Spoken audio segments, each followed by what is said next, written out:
When you think of NASA, you think of rockets, you think of Mars, you think of stars, right? Well, what if I told you their most important mission might actually be happening at the bottom of our own ocean? So that's the big question, isn't it? What is a space agency doing at the bottom of the ocean? I mean, we have a whole agency for that, NOAA? So why is NASA, the space guys, sending people and robots into the crushing darkness? The answer, and this is where it gets really good, has everything to do with finding life somewhere else. Okay, get this. Just off the coast of Florida, NASA runs the world's only underwater laboratory. It's called the Aquarius Reef Base, and they send astronauts down there to live for weeks. They even call them aquanauts. It's all part of something called Project Nemo, and it's basically astronaut training camp for the most extreme environments imaginable. And we're not talking about some shallow water scuba diving. No. NASA is sending autonomous robots, like their vehicle Orpheus, 10 kilometers deep into the abyss. We're talking about the Hadal Zone, where the pressure is so intense it would crush you in a heartbeat. And the craziest part? They're not doing this to study our oceans. They're down there looking for a blueprint, a recipe for life in the universe. So why the deep sea? Why look down when you want to look up? Well, it's because NASA thinks the origin of life right here on Earth is the ultimate proof of concept. The idea is, if we can figure out exactly how life kicked off in the darkness of our own oceans, we can use that exact same recipe to hunt for it on other worlds. And that recipe, as far as we know, is surprisingly simple. You really only need 3 things. First, you need water. It's the perfect place for molecules to swim around and bump into each other. Second, you need the right chemistry. You know, the basic building blocks like carbon, hydrogen, oxygen, that sort of thing. And finally, you need a spark. You need some energy to get the whole reaction started. I love this analogy someone came up with. Think of it like making tea, right? You've got your tea leaves, you've got your sugar, but they're just gonna sit there. They don't become tea on their own.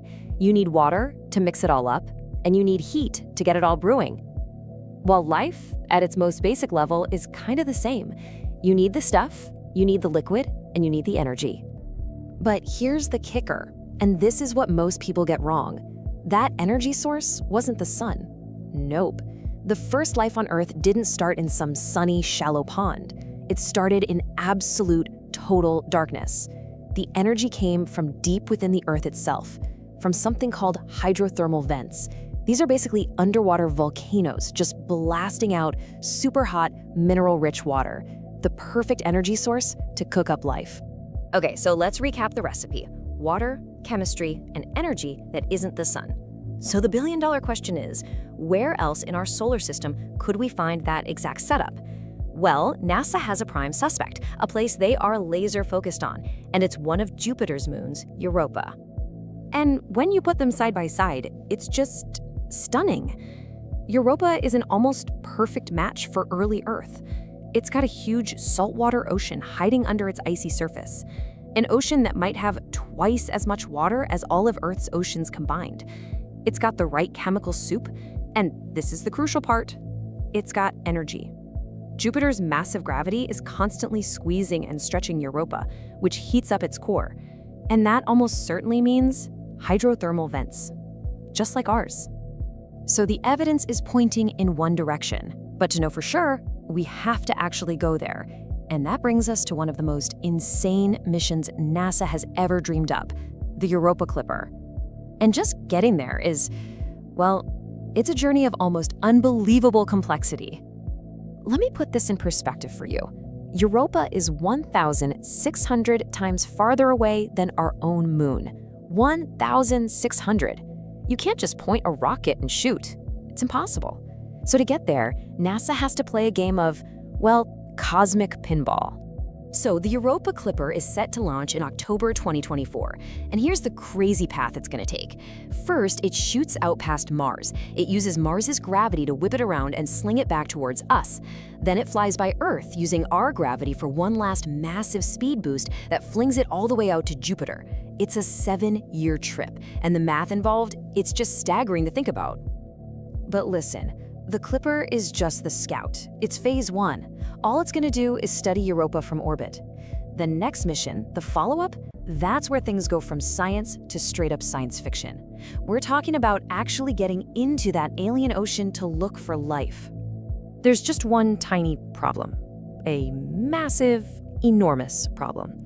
Europa is covered in a shell of solid ice, and that ice sheet could be 20 kilometers thick. 20 kilometers. So, how in the world do you get through that? The plan sounds like it's straight out of a Hollywood movie. Seriously. They're designing a nuclear-powered robot called a cryobot. It'll land on the ice and then use its own heat to just melt its way down, a journey that could take years. And once it finally punches through to the ocean below, it's going to release a swarm of 48 little micro-robots that will swim out and explore. It's a robotic invasion of an alien sea. Okay, let's just pause for a second. This all begs a really big question, doesn't it? Why?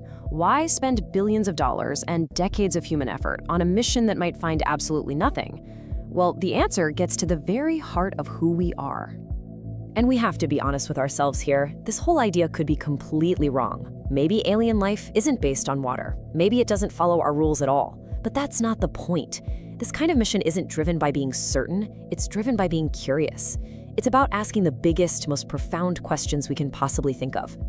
Because you know what? Even if we find nothing, the quest itself is a huge win. These incredible projects bring together the smartest people on the planet.